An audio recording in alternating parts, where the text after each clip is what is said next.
yoksun. Bu cahil denebilirsin ama geç pamuk tekrar.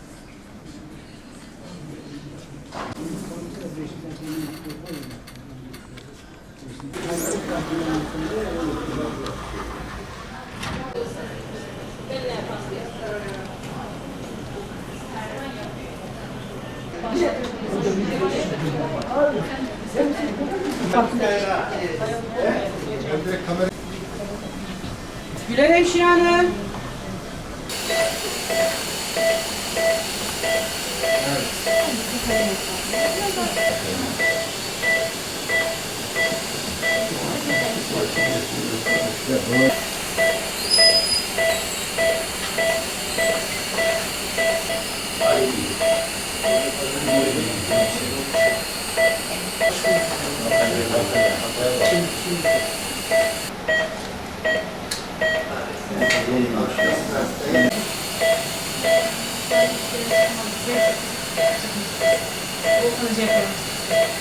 Bağırsaklarımız ikinci beyin olduğu için her türlü duygusal durumdan etkilenir.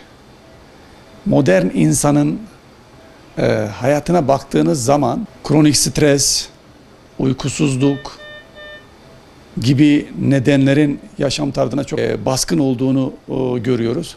Bu da ister istemez ikinci beyin olan bağırsaklara sirayet etmekte ve bağırsakları bu anlamda fonksiyonlarını bozmaktadır.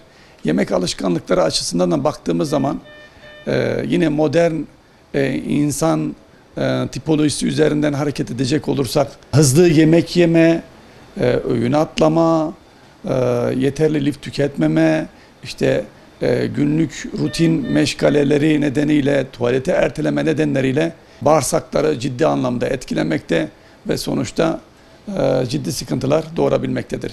Yani sonuç olarak aslında sindirim sistemimiz bizim yaşam tarzımızın bir aynasıdır diyebiliriz. Gastrointestinal sistemin hastalıklarında erken teşhis oldukça önemli. Çünkü bu hastalıklar genellikle sessiz seyrettiği için hemen fark edilmez. Fark edildikleri dönemde iş işten geçmiş olabilir.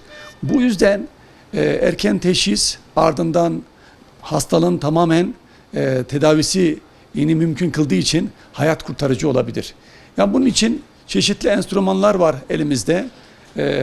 Kolonoskopi, endoskopi, yanında kan testleri, dışkı testleri, görüntüleme yöntemleri, hatta kapsül endoskopi her ne kadar bizim halihazırda kullandığımız bir enstrüman olmasa da tüm bu yöntemler içerisinde sayabiliriz. Yaşa göre değişkenlik gösteriyor. Mesela çocuklarda besin alerjileri daha ön plandayken ama gastrit veya fonksiyonel kabızlık dediğimiz hastalıklar ortaya çıkarken genç orta yaş grubunda yine gastritler, özellikle gastroözofajiyal reflü hastalığı, bunun yanında huzursuz bağırsak hastalığı, inflamatuar bağırsak hastalıklarını görmek mümkün.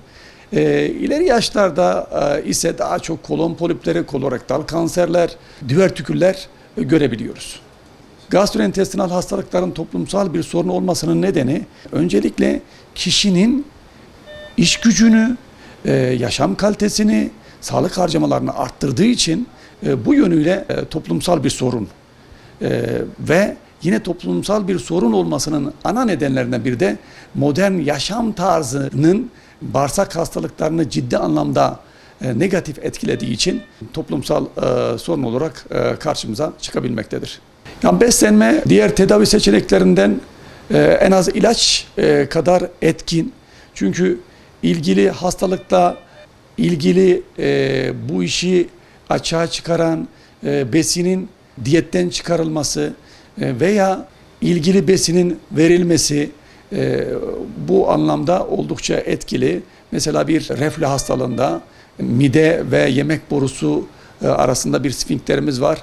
O sfinkterin gevşemesine yol açan işte çikolatadır, domatestir, işte narenciye grubu, bunlar o açıyı veya sfinkter dediğimiz oluşumu gevşetir, arttırır.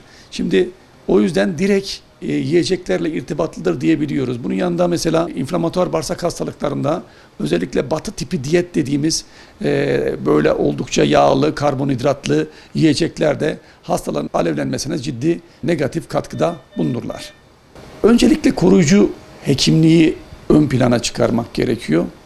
Bunun için taramaların yaygınlaştırılması, okullarda sağlık eğitiminin programlara yerleştirilmesi, daha etkin yapılması, yine medyada daha iyi kullanılmasıyla farkındalık daha iyi hale gelebilir. Şimdi kolonoskopi, endoskopi herkese yapılmaz. Öncelikle belli endikasyonlar dahilinde hekimin karar vereceği bir durumdur. İşte açıklanamayan karın ağrıları, kilo kayıpları, kronik ishal, kronik kabızlık, dışkıda kan görülmesi, kansızlık durumlarında mutlaka endoskopi, kolonoskopinin yapılması gerekiyor. Gastrointestinal hastalıkların tedavisinde en büyük zorluk bu hastalıklar sessiz seyrettiği için tanı özellikle zor olmakta. Hasta da zaten sessiz seyrettiği için hekime başvurmamakta. Erken başvurunun sağlanmaması nedeniyle ileri dönemde gelmektedirler. O yüzden böyle durumlarda erken başvuru hayat kurtarır. Bu anlamda hastalar açısından bir farkındalığın oluşturulması gerekiyor. Son olarak şunu söyleyebilirim. Gastrointestinal hastalıklar ya da sindirim sistemi hastalıkları bizim yaşam tarzımızın bir aynası. Yani ne kadar iyi yaşıyorsak o kadar sağlıklı bir sindirim sistemimiz var demektir. Ne kadar yaşam tarzımız dağınık ise, olumsuz ise o kadar sindirim sistemimiz de kötü etkilenir.